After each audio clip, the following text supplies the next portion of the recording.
Imagine being born not with like a standard biological nervous system, but with a direct fiber optic cable plugged straight into the psychic subconscious of, well, everyone around you. Yeah, that is a wild image. Right, like you don't just sense a room, you walk in and you instantly download its entire operational history. And that is what we are getting into today on this deep dive. It really is. And we have a fascinating source to unpack today. We absolutely do. Today, Holly, we are focusing entirely on you. We are looking at your astrological blueprint by unpacking this highly personalized Astro Report audio file. It was recorded specifically for you by the astrologer known as the Peace Stealer.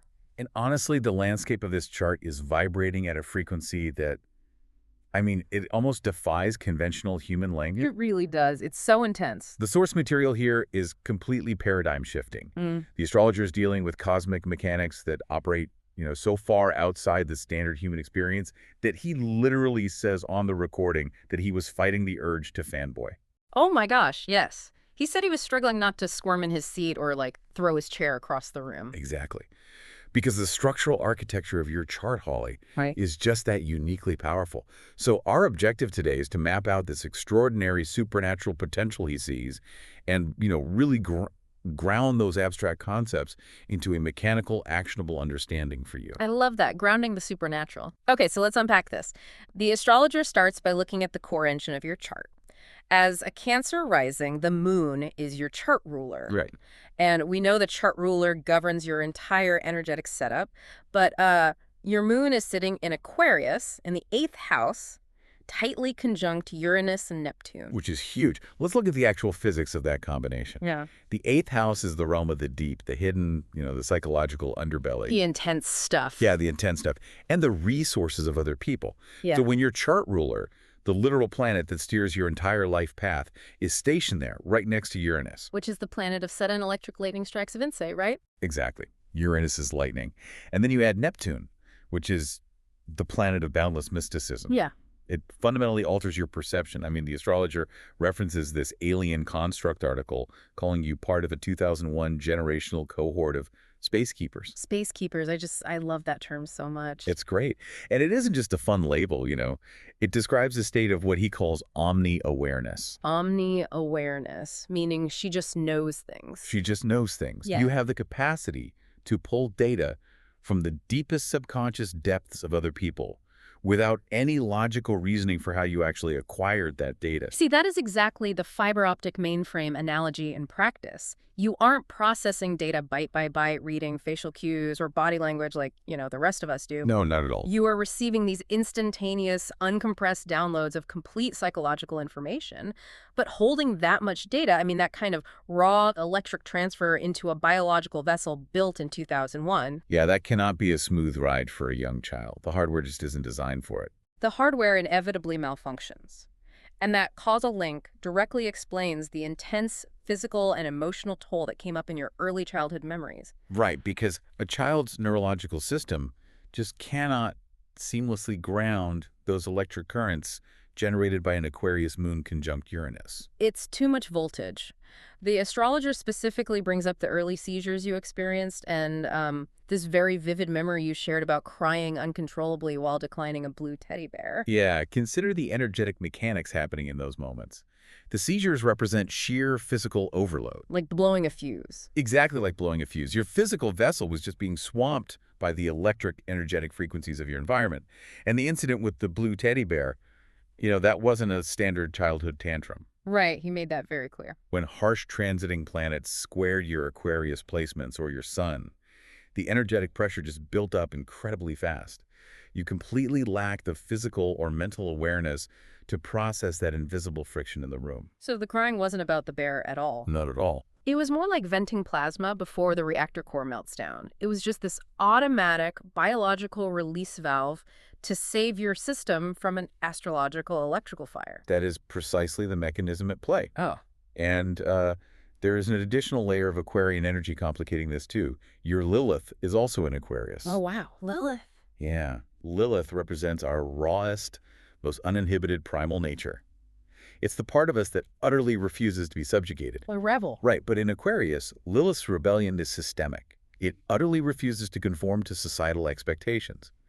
The astrologer calls this an erotic rebellion that dictates an unavoidable supreme way you express yourself. Supreme way. That's a heavy It phrase. is. It's an undeniable signature of wildness that actively resists being boxed in by any kind of conventional human logic. Which really makes me wonder, if we have a child whose biological hardware is constantly overheating from cosmic downloads and whose Lilith is hardwired for absolute systemic rebellion, how does that system not just burn up entirely? It's a great question. Right. It feels like that child would need a massive focal point to burn off that energy in a functional way just to, like, survive.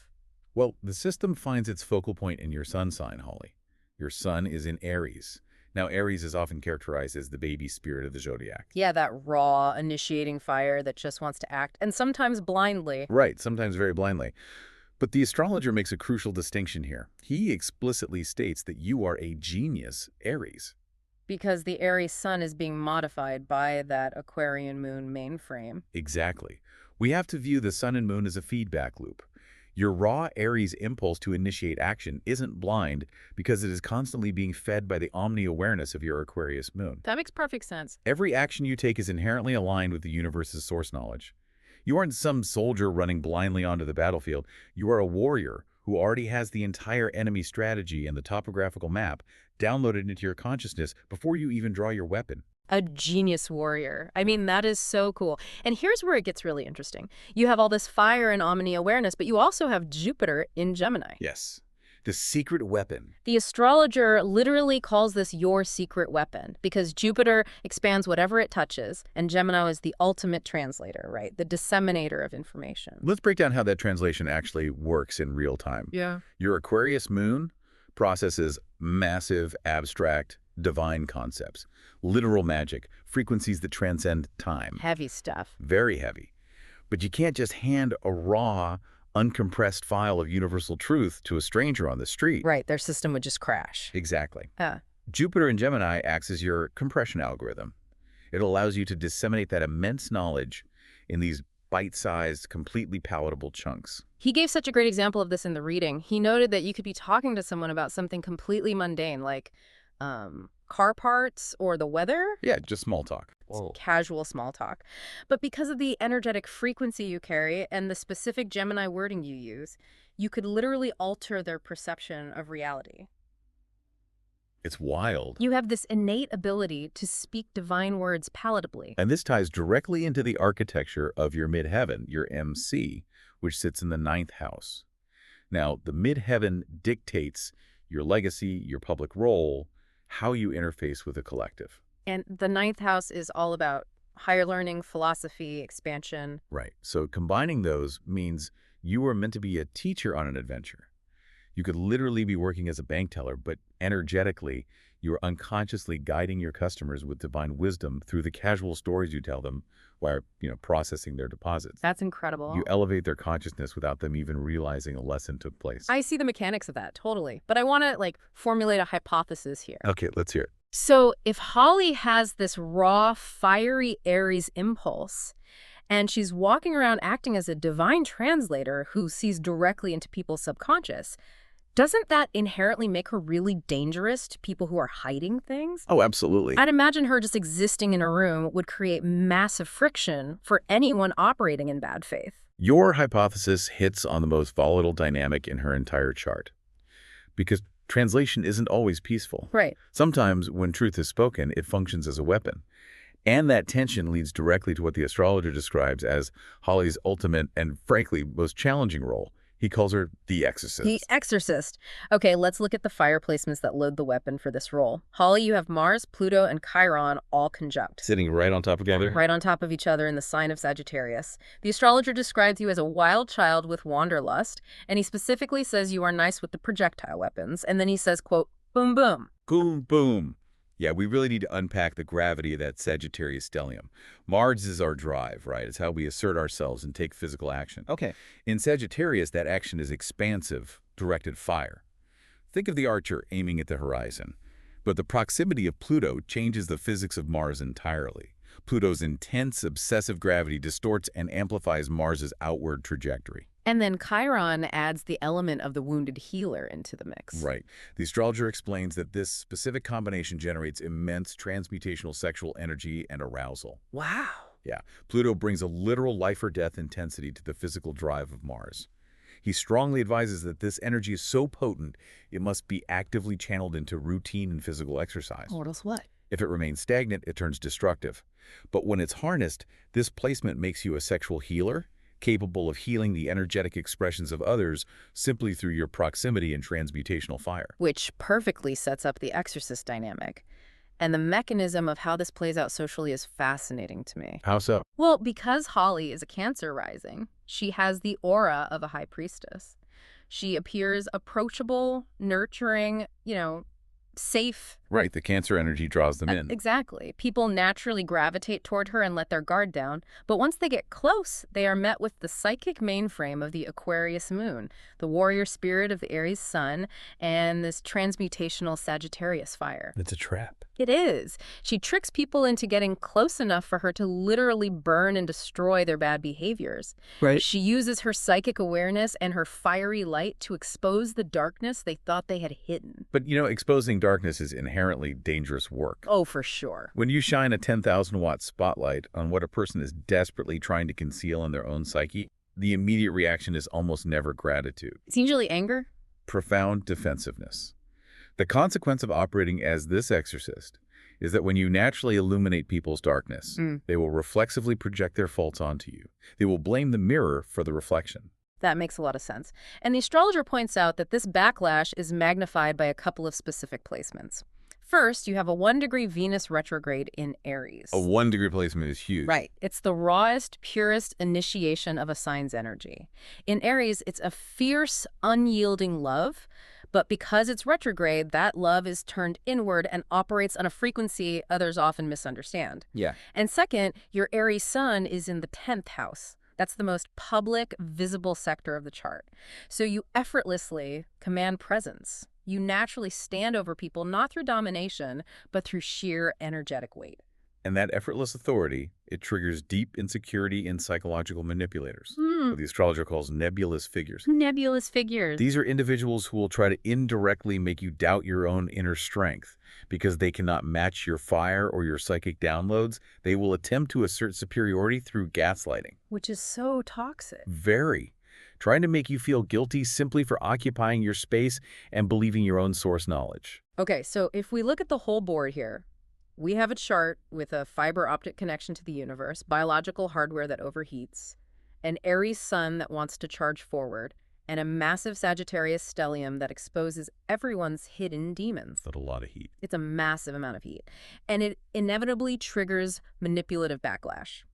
So my immediate assumption is that this setup is a recipe for complete recklessness. Like, what stops Holly from just burning every bridge, torching the landscape, and getting entirely lost in the chaos of her own fire? Honestly, that would be the logical outcome if she were purely fire and air. But the entire chart is anchored by one massive, immovable piece of Earth architecture. Okay, what is it? Saturn, sitting at 29 degrees in Taurus. Oh, wow. The astrologer does not mince words about this placement either. He literally states it will, quote, probably make you a billionaire before you're ready. Which is quite the claim. Yeah. Well, let's talk about the mechanics of why he would say that. Well, the 29th degree in astrology is known as the anaretic degree.